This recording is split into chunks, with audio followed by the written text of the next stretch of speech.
Hello everyone. आज हम लोग सॉल्व करेंगे एक्सरसाइज 10.2 का question 5। Prove that the perpendicular at the point of contact to the tangent to a circle passes through the centre. इसमें आपको prove करना है कि टेंजेंट और सर्कल के बीच जो पॉइंट ऑफ कांटेक्ट होता है, इस पॉइंट से अगर टेंजेंट पे हम लोग परपेंडिकुलर ड्रॉ करें तो ये सेंटर से पास करेगा। ये आपको प्रूव करना है। अच्छा, थ्योरम 10.1 में हमें बताया गया है कि अगर हम लोग सेंटर से पॉइंट ऑफ कांटेक्ट को मिलाएं तो ये जो एंगल बनता है ये 90 डिग्री बनता है। इसी का जस्ट उल्टा आपको प्रूव करना है कि ये जो एंगल बनेगा 90 डिग्री, तो ये जो लाइन है ये सेंटर से पास करेगी। तो ये चीज़ हमको ऑलरेडी पता है कि ये सेंटर से ही पास करेगी। तो जब ऐसा क्वेश्चन रहे जिसमें आंसर आपको पहले से पता हो तो आप इसमें कंट्राडिक्शन मेथड का यूज करते हैं। हम सबसे पहले मान लेंगे कि यहाँ से अगर हम लोग परपेंडिकुलर ड्रॉ किए हैं तो ये सेंटर से न जाकर इधर कहीं से जाता है। अब देखते हैं इसका सॉल्यूशन। तो मान लेते हैं कि सेंटर है आपका O और जो पॉइंट ऑफ कांटेक्ट है उसको मान लेते हैं P और जो टेंजेंट है उसको मान लेते हैं AB। तो लिख देंगे यहाँ पे let O is the centre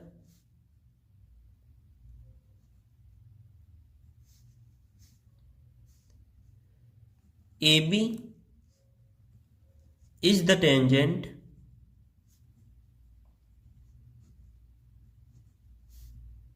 and P is the point of contact।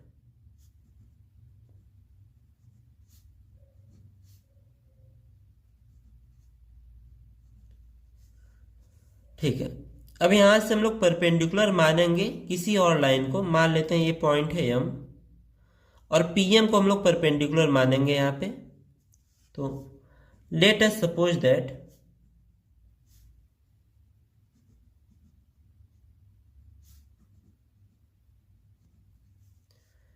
PM is perpendicular on AB। ठीक है, जो PM है वो AB पे परपेंडिकुलर है। इसका मतलब क्या हुआ, जो एंगल है MPB ये कितना बनेगा 90 डिग्री। तो therefore angle MPB is equal to 90 degree. इसको बना लेंगे इक्वेशन 1। ठीक है, अब हम यहाँ यूज करेंगे थ्योरम 10.1। जो रेडियस होता है वो टेंजेंट पे क्या होता है, परपेंडिकुलर होता है। तो जो OP है वो किस पे परपेंडिकुलर होगा, AB पे। तो वी नो दैट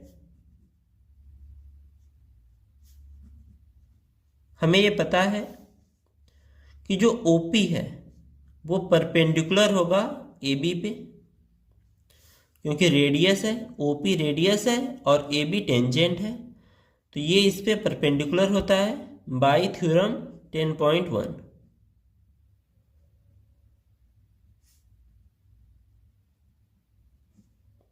ठीक है, तो यहां से हमें क्या मिलेगा, ये जो एंगल होगा OPB ये कितना हो जाएगा 90 डिग्री। इसको बना लेते हैं इक्वेशन 2। ये चीज हम लोग एज्यूम किए हैं और ये चीज थ्योरम 10.1 है। अब यहां से ध्यान देंगे इक्वेशन 1 और इक्वेशन 2 से दोनों की वैल्यू 90 डिग्री है, तो ये दोनों आपस में बराबर होने चाहिए। तो फ्रॉम 1 and 2 ये दोनों एंगल क्या होंगे, आपस में बराबर होंगे।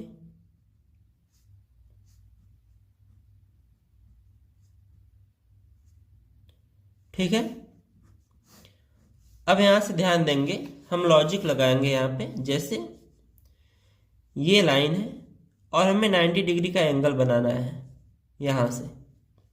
तो यहां से अगर 90 डिग्री का एंगल बनाएंगे तो ये एक ही लाइन बनेगी।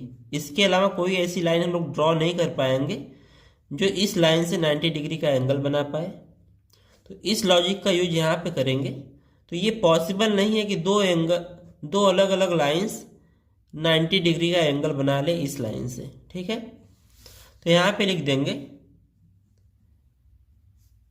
विच इज ओनली पॉसिबल, ये कब पॉसिबल होगा? ये तभी पॉसिबल होगा जब ये दोनों लाइंस एक ही साथ होंगी, ठीक है। जो ये पीएम था ये यहां होना चाहिए था, तभी ये 90 डिग्री का एंगल बनाएगा, अदरवाइज ये 90 डिग्री का एंगल नहीं बना पाएगा। तो यहां पे लिखेंगे which is only possible when OP and MP coincides, ठीक है। Therefore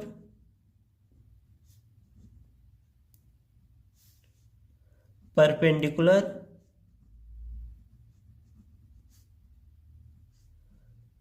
at the point of contact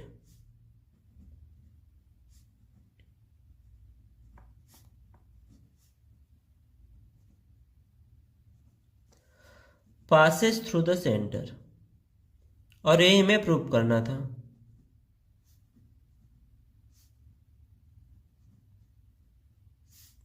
Hence proved।